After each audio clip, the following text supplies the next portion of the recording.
Bonjour à tous, on se retrouve pour la guidance de la semaine du 23 juin, dernière semaine du mois de juin.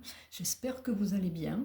Donc cette semaine va être marquée par la nouvelle lune en cancer de mercredi, un signe d'eau très émotif relié à la famille, à la maman. Donc il peut y avoir des petites remontées en lien avec la famille, des choses à vivre, des émotions.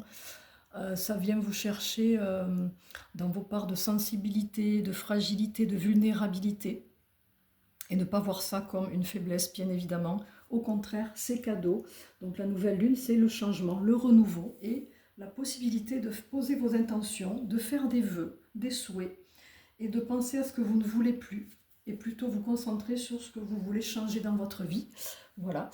Je rappelle pour les personnes qui me posent encore des questions que ça n'est pas une offre temporaire, les nouveaux tarifs.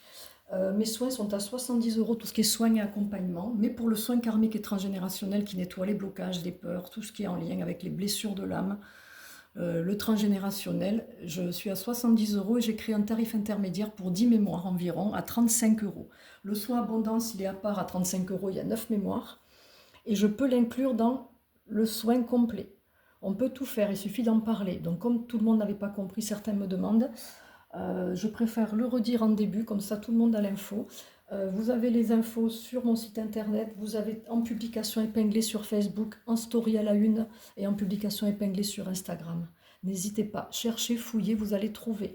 Et je rappelle que pour toute question ou demande de rendez-vous ou information, on me contacte par téléphone pour les nouvelles personnes. Pour les personnes qui me connaissent, vous savez que vous avez aussi les vidéos. Pour les nouveaux, c'est pareil. Les vidéos, les replays dans Facebook, même dans Instagram, avec des capsules que j'avais fait il y a 2 ans. Je pense qu'elles y sont encore. Il y a un peu tous les thèmes, donc cherchez, vous allez trouver. Voilà, allez, on va y aller tranquillement pour cette semaine. J'ai choisi Akasha et Lumière de Fée, le domaine projet professionnel, projet en général, associatif, etc. Donc on va voir qu'est-ce que les énergies des cartes nous apportent pour cette semaine. Je rappelle que ce sont des tirages collectifs que quand vous tombez dessus, ben, ça vous parle, c'est bien, sinon vous laissez. C'est pas grave, ça vous parlerait peut-être à un autre moment.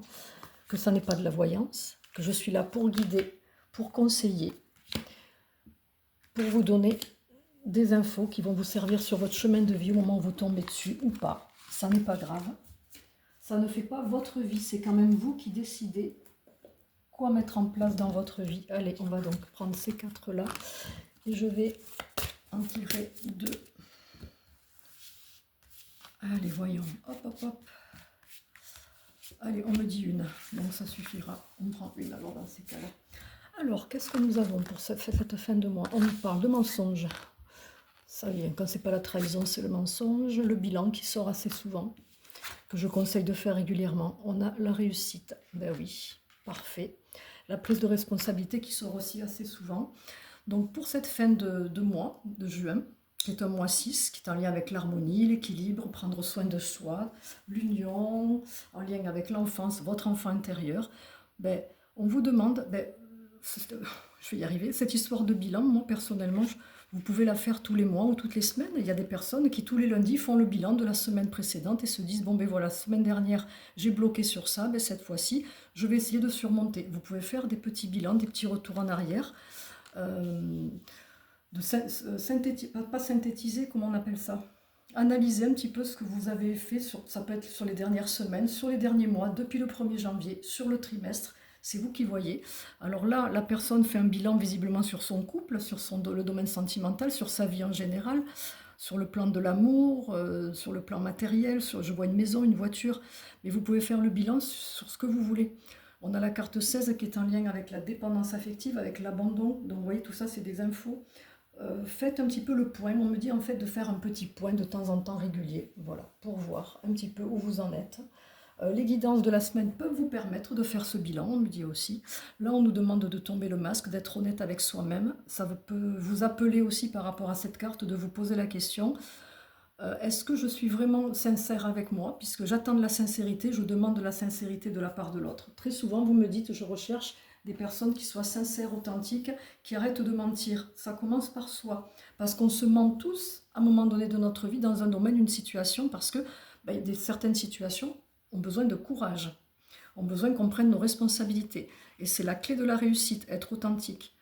Arrêtez de se mentir. Je ne dis pas que c'est facile, on est des humains, donc on tombe le masque et on regarde ce qui se passe. Si on ne vous accepte pas avec votre authenticité, votre sincérité, c'est pas votre problème. Si la personne n'est pas prête par rapport à votre fréquence, bah écoutez, c'est qu'elle ne doit pas être sur votre chemin.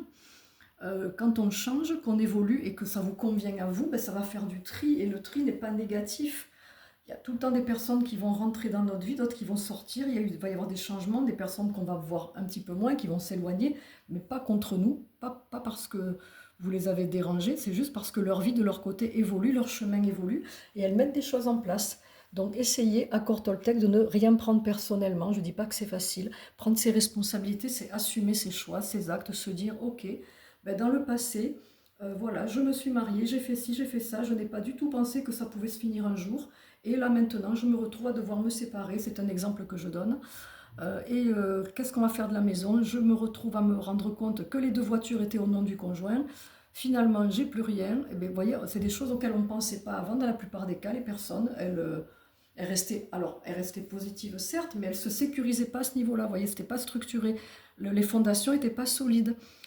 Il y avait construction des fondations du couple, mais individuellement, c'est ça que vous devez penser. Individuellement, vous devez être solide. C'est-à-dire penser le couple, mais penser aussi vous, chaque personne du couple, a une vie, un chemin de vie, une âme, et qui a un karma différent. Même si vous vous êtes retrouvés pour évoluer, il y a des choses quand même à comprendre à ce niveau qui sont importantes. Ça fait un petit moment que je le travaille en séance avec beaucoup de personnes, où je leur dis, mais là, c'était pas solide. En fait, vous n'avez pas stabilisé, parce que c'est pas évident aussi d'en parler, de le dire. Et les personnes se retrouvent coincées, bloquées, emprisonnées. Et certaines me disent, je reste parce que j'ai pas de travail ou parce que j'ai une petite retraite. Sinon, si j'avais de l'argent, je serais partie depuis longtemps.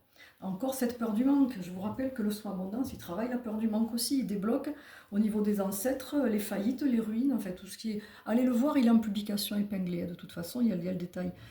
Il fait beaucoup de bien, j'ai de très bons retours. Bon, il y en a pour qui ça bloque un petit peu dans la durée parce que ça doit, parce qu'il y a des choses à nettoyer, qu'il y a il faut assumer, pardonner aussi et accepter que on a fait les folies dans d'autres vies où on a escroqué ou autre.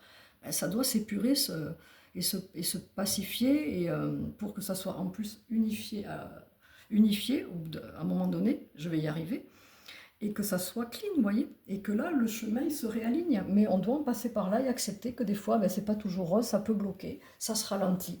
Et c'est pas grave. Il y a toujours des solutions, il suffit de les trouver. Et c'est pour ça que vous devez aussi apprendre, et vous en êtes capable, à vous guider de plus en plus, à écouter votre intuition, votre cœur, qu'est-ce qu'on vous dit. La difficulté à faire des choix aussi vient de là, quand on a du mal à faire des choix, parce qu'on a peur de se tromper. En fait, on ne se trompe pas, le choix que vous allez faire, il va vous apporter une conséquence, un résultat. Si ça ne vous satisfait pas, ben vous allez vers un autre choix, et vous allez vous dire, ben, j'ai fait ce choix-là avant, parce que une peur m'a empêché de faire le second choix. Et vous devez accueillir cette peur, la remercier, lui dire, bon, ben, grâce à toi, j'ai vu que je devais y aller petit à petit. Et ça, c'est la clé de la réussite, voyez. Faites un bilan de vos émotions, un bilan de votre vie, travaillez sur cette authenticité, cette sincérité, et vous aurez en face des gens un peu plus authentiques. Et puis ceux qui ne le sont pas, ben, ce n'est pas votre problème à la limite. À vous de voir si ça vous convient ou pas. Apprenez à discerner et assumez vos choix. Prenez vos responsabilités. Et plus on assume, plus on se sent libre. Et on va voir ce que l'oracle Lumière de Fée nous réserve. On nous parle de formation. Alors là, on est plus dans du concret. Pour les personnes, alors c'est pas forcément sur le plan professionnel, c'est-à-dire vous pouvez être salarié dans une entreprise, je dis n'importe quoi, de pièces auto par exemple, et vous avez envie de vous former en sophrologie ou en reiki ou en ce que vous voulez, parce que ça vous parle et que vous avez envie de vous faire des auto-soins pour vous et votre famille. Ben faites-le. Ça ne veut pas dire que vous allez être maître reiki, que vous allez tout quitter et devenir énergéticien. Mais peut-être qu'un jour ça vous servira, ça vous ouvrira le chemin d'autres choses. On ne sait pas comment ça évolue. Donc pour la plupart d'entre vous, il y a des formations qui vont se faire ou des ateliers. Vous avez participé ou vous êtes en train de participer ou vous allez participer à des stages, des initiations pour évoluer. Ça peut être des constellations familiales, ça peut être une formation en magnétisme, ça peut être une formation en tant que salarié pour évoluer sur un poste, ça peut être une certification, un renforcement, peu importe. Ça peut être des personnes qui ont envie de se former mais qui n'osent pas. Et cette formation-là peut participer à votre réussite, voyez. Donc là, juste laissez-vous aller, on y va, tranquille, réfléchissez. Alors ça sort, on me dit que ça peut sortir pour des personnes aussi pour le mois de septembre. C'est la guidance de la semaine du 23 juin, mais en matière d'énergie, le temps n'existe pas. En matière de canalisation et de conseils et de messages de guide, le temps n'existe pas. Ce qui veut dire que c'est valable jusqu'à la fin de l'année. Ne bloquez pas à vous dire ah, mais j'avais prévu une formation en septembre, elle sort maintenant. Mais non, ça sort maintenant, oui, pour les personnes qui ont prévu ça sur ce trimestre, voire d'ici la fin de l'année, ou qui en ont envie. Donc écoutez-vous. Voilà, j'espère que ça vous a plu. N'hésitez pas à faire de petits retours. Je vous souhaite une belle journée, un beau dimanche 22 juin, une belle semaine. Je posterai ce qu'il faut pour la nouvelle lune un jour avant ou 2 jours avant. Vous restez connectés sur les stories et sur les murs des réseaux. Et puis voilà, j'espère que tout le monde va passer un bel été. En tout cas, je vous le souhaite. Je vous embrasse.